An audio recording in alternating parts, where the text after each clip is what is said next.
Hi, Cottonwood parents and families. It is time for another Friday night read aloud. Hope you've all had a wonderful week. Tonight's story is one of my favorites. It's about a peacock, and his name is Prewitt, and Prewitt's got an issue that he needs to deal with. So we'll talk about that in Bill Pete's The Spooky Tale of Prewitt Peacock. Here we go. Prewitt was a wild peacock who lived far out in the jungle where most wild peacocks live. However, Prewitt was not as proud as a peacock, for he had nothing at all to be proud of. A peacock's great pride is in his glorious tail with all the beautiful blue-green eye spots. Prewitt's tail was no more than a few scraggly feathers with only 2 eye spots. His was indeed a sad tail. And Prewitt was indeed a sad peacock.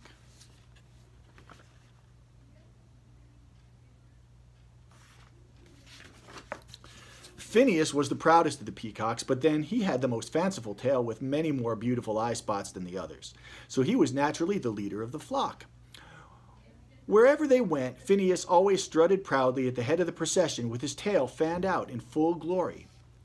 Last and by far the least came Prewitt with his scraggly tail dragging behind him. But when it came to facing a tiger, the other peacocks were not one bit better than Prewitt. They were all equally scared.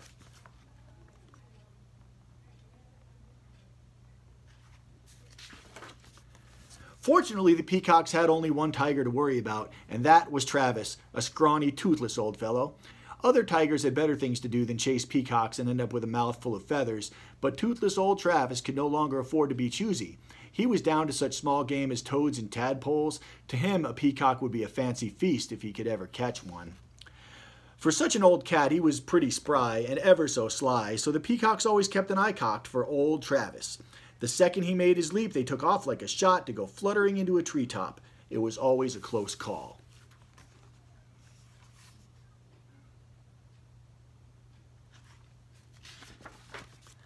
Once the peacocks had recovered from their fright, the first thing they did was check their tails, for fear they might have lost a feather. Losing a tail feather was always heartbreaking for a peacock.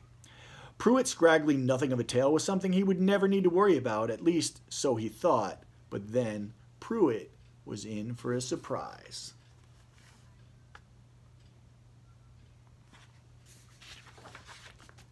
His tail still had some more growing to do, much more. One day he noticed that the eye spots had doubled in size and fierce black eyebrows had sprouted above them. And yet that was not the end of the tail. It continued to feather out, and before long a jagged mouth appeared just below the enormous eyes. Then finally out sprang a pair of feathery arms with wildly clutching claws. "My tail has gone wild!" exclaimed Prewitt. "It's turned into a green-eyed monster! What a terrible tail! But then after all," he sighed, "I grew it, so I suppose I'll just have to get used to it. I only hope the other peacocks can too."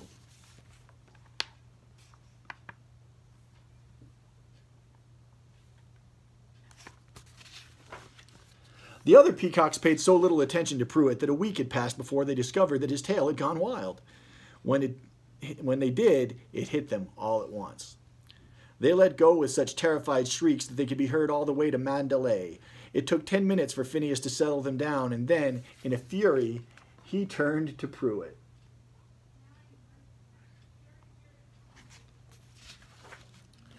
"What's come over you, Prewitt? What on earth have you done to your tail?" he squawked. "Nothing," said Prewitt. "It just grew this way." "That thing is downright spooky," said Phineas. "It gives me the creeps." "Well, it gives me the creeps too," said Prewitt, "but what can I do?" "Keep it to yourself," said Phineas. "Hold it down. Living out here in the jungle is scary enough without that spooky tail of yours popping up."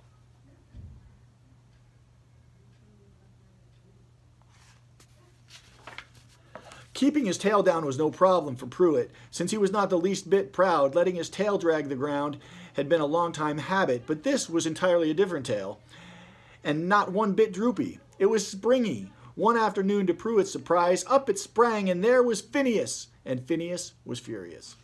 "Prewitt," he shrieked, "what did I tell you?" But, stammered Prewitt, "it's nothing but a bunch of feathers. Feathers can't hurt anyone." "Feathers or not," said Phineas, "it scares the wits out of us. So you either get rid of the thing or leave the flock. Take your choice and let me know first thing in the morning."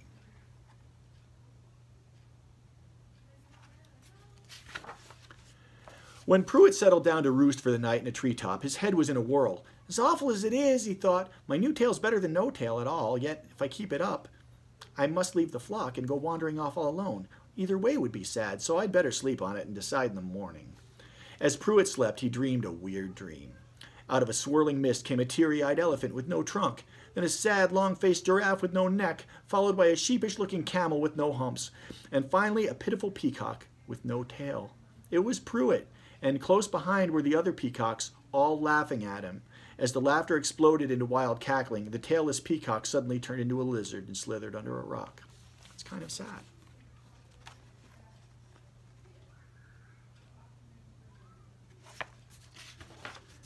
The next morning, Prewitt awakened in a cold sweat. After checking his tail feathers to make sure they were all there, he fluttered down to the ground to join the flock. Well, said Phineas, have you decided? Do you go, or does your tail go? We're both staying, said Prewitt. So there. Oh, no, you don't, cried Phineas. Come on, everyone, grab a feather. Off with his tail. As the peacock closed in with beak snapping, Prewitt whirled about and took off through the jungle. The chase was on.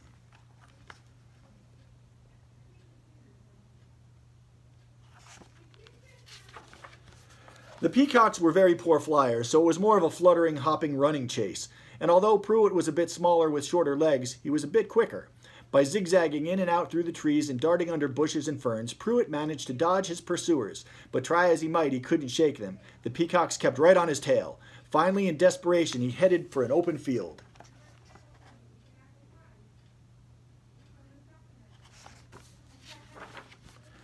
Prewitt figured they wouldn't dare follow. It was much too great a risk for a peacock to venture into the open, but dare they did. The peacocks were determined to catch Prewitt no matter what. And as he went plowing through the tall grass, they were just a few steps behind and gaining fast. Prewitt was just about to be caught when all of a sudden... What do you think's going to happen next? Were you paying attention at the beginning of the story? There's a little bit of foreshadowing. Let's see what happens next. A tiger reared up out of the grass. It was old Travis, and just like that, the chase was over. It was too late to turn back. And with no trees to flutter into, the peacocks were doomed. They were too terrified to move. And they just stood there, waiting for the finish. Then, just as the tiger was all set to spring,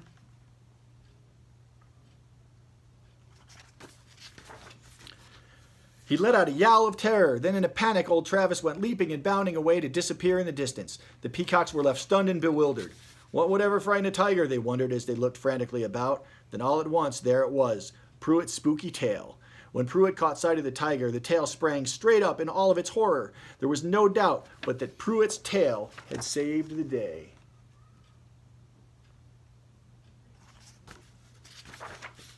When Phineas finally found his voice, he cried, Prewitt, Prewitt, how can we ever repay you? There's no need to, said Prewitt. It was nothing I did. It was just my tail. Just the same, said Phineas, you deserve a reward. How would you like to take my place? We would be proud to have you as our leader. Yes, yes, cried all the others, ever so proud. Oh no, said Prewitt, I'm not bossy enough to be the leader. Besides, I'd rather wander about just as I please.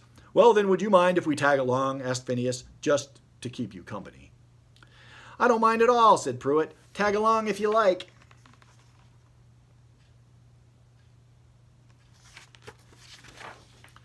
From that day on, wherever Prewitt went, the other peacocks followed close behind, very close, and with so many faithful followers, Prewitt finally agreed to be their leader. They were behind him 100%. Of course, Prewitt knew why.